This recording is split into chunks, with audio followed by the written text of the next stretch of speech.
వేకా jewellers వెలలేని Vaibhogam తరుగులేని నమ్మకం. ఇప్పుడు మన కాకినాడలో డిసెంబర్ 5న ఘనంగా ప్రారంభం కాబోతోంది గోల్డ్ అండ్ డైమండ్ ఆభరణాల వేదిక. యూపీలో మాటల కందని విషాదం చోటు చేసుకుంది. తల్లి గర్భం నుంచి బయటకొచ్చిన శిశువులు అగ్ని ప్రమాదంలో చిక్కుకుని సజీవదహనమయ్యారు. ఝాన్సీలోని మహారాణి లక్ష్మీబాయి మెడికల్ కాలేజ్లోని నియోనాటల్ ఇంటెన్సివ్ కేర్ యూనిట్లో శుక్రవారం రాత్రి ఘోర అగ్ని ప్రమాదం చోటు చేసుకుంది. చిన్నపిల్లలు ఉంచిన నియోనాటల్ ఇంటెన్సివ్ కేర్ యూనిట్లో మంటలు ఎగిసిపడ్డాయి. ఈ ప్రమాదంలో 10 మంది కాలి బూడిదయ్యారు. మరికొందరు తీవ్రంగా గాయపడ్డారు. వారిలో 17 మంది పరిస్థితి విషమంగా ఉన్నట్లుగా తెలుస్తోంది.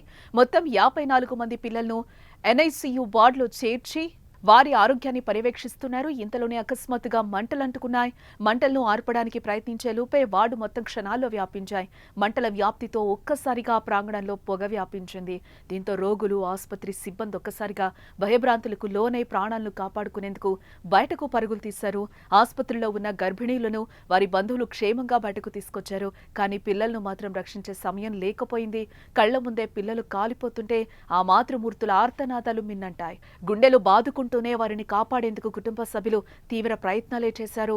అగ్ని ప్రమాదం తర్వాత శిశువులు కాలిపోయిన అవశేషాలను తీసుకుని పరుగులు తీస్తున్న దృశ్యాలు కలవరపెడుతున్నాయి.